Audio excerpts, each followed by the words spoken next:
بسم اللہ الرحمن الرحیم۔ استغفر اللہ۔ ایک بار جبرائیل علیہ السلام نبی کریم صلی اللہ علیہ وآلہ وسلم کے پاس آئے تو آپ صلی اللہ علیہ وآلہ وسلم نے دیکھا کہ جبرائیل کچھ پریشان ہیں۔ آپ نے فرمایا، جبرائیل کیا معاملہ ہے کہ آج میں آپ کو غمزدہ دیکھ رہا ہوں؟ جبرائیل علیہ السلام نے عرض کی، اے محبوب، کل میں اللہ پاک کے حکم سے جہنم کا نظارہ کر کے آیا ہوں۔ اس کو دیکھنے سے مجھ پہ غم کے آثار نمودار ہوئے ہیں۔ نبی کریم صلی اللہ علیہ وآلہ وسلم نے فرمایا، جبرائیل، مجھے بھی جہنم کے حالات بتاؤ۔ جبرائیل نے عرض کی، جہنم کے کل 7 درجے ہی، ان میں جو سب سے نیچے والا درجہ ہے، اللہ اس میں منافقوں کو رکھے گا۔ اس سے اوپر والے 6 درجے میں اللہ تعالیٰ مشرک لوگوں کو ڈالیں گے۔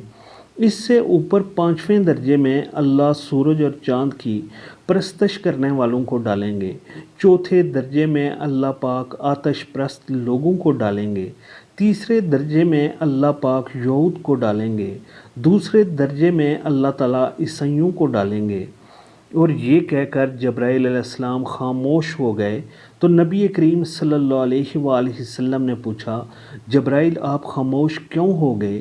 مجھے بتاؤ کہ پہلے درجے میں کون ہوگا؟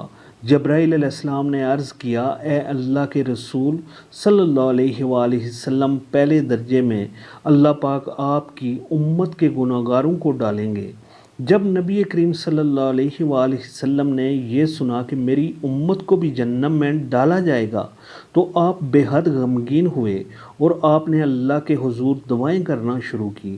3 دن ایسے گزرے کہ اللہ کے محبوب مسجد میں نماز پڑھنے کے لیے تشریف لاتے، نماز پڑھ کر حجرے میں تشریف لے جاتے اور دروازہ بند کر کے اللہ کے حضور رو رو کر فریاد کرتے۔ صحابہ حیران تھے کہ نبی کریم صلی اللہ علیہ وآلہ وسلم پہ یہ کیسی کیفیت طاری ہوئی ہے، مسجد سے حجرے جاتے ہیں، گھر بھی تشریف لے کر نہیں جا رہے۔ جب تیسرا دن ہوا تو سیدنا ابو بکر صدیق رضی اللہ تعالیٰ عنہ سے رہا نہیں گیا۔ وہ دروازے پہ آئے، دستک دی اور سلام کیا، لیکن سلام کا جواب نہیں آیا۔ آپ روتے ہوئے سیدنا عمر کے پاس آئے اور فرمایا کہ میں نے سلام کیا لیکن سلام کا جواب نہیں پایا، لہٰذا آپ جائیں، آپ کو ہو سکتا ہے سلام کا جواب مل جائے۔ آپ گئے تو آپ نے 3 بار سلام کیا لیکن جواب نہیں آیا۔ حضرت عمر رضی اللہ تعالیٰ عنہ نے سلیمان فارسی کو بھیجا لیکن پھر بھی سلام کا جواب نہ آیا۔ حضرت سلیمان فارسی نے واقعہ کا تذکرہ علی رضی اللہ تعالیٰ عنہ سے کیا۔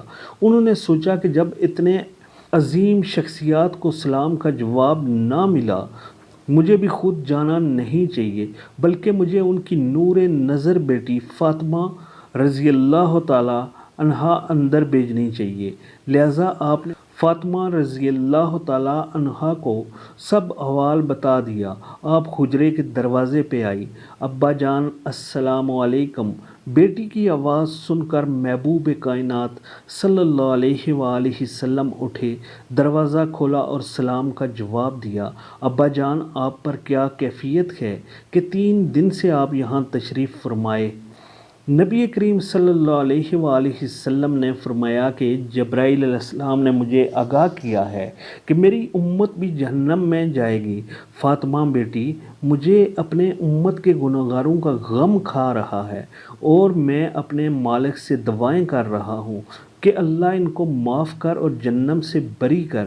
یہ کہہ کر آپ پھر سجدے میں چلے گئے اور رونا شروع کیا، یا اللہ میری امت، یا اللہ میری امت کے گناہگاروں پر رحم کر، ان کو جہنم سے آزاد کر کے۔ اتنے میں حکم آ گیا، اے میرے محبوب، غم نہ کر، میں تم کو اتنا عطا کر دوں گا کہ آپ راضی ہو جائیں گے۔ آپ خوشی سے کھل اٹھے اور فرمایا، لوگو، اللہ نے مجھ سے وعدہ کر لیا ہے کہ وہ روز قیامت مجھے میری امت کے معاملے میں خوب راضی کرے گا، اور میں نے اس وقت تک راضی نہیں ہونا جب تک میرا آخری امتی بھی جنت میں نہ چلا جائے۔ لکھتے ہوئے آنکھوں سے آنسو آ گئے کہ ہمارے نبی اتنا شفیق اور اتنے غم محسوس کرنے والے ہیں، اور بدلے میں ہم نے ان کو کیا دیا؟ آپ کا ایک سیکنڈ اس تحریر کو دوسرے لوگوں تک پہنچانے کا ذریعہ ہے۔ میری آپ سے عاجزانہ اپیل ہے کہ لا حاصل اور بے مقصد پوسٹیں ہم سب شیئر کرتے ہیں، آج اپنے نبی کریم صلی اللہ علیہ وآلہ وسلم کی رحمت کا یہ پہلو کیوں نہ شیئر کریں؟ آئیں ایک ایک شیئر کر کے اپنا حصہ ڈالیں، کیا پتہ کون گنہگار پڑھ کر رائے راست پہ آ جائے۔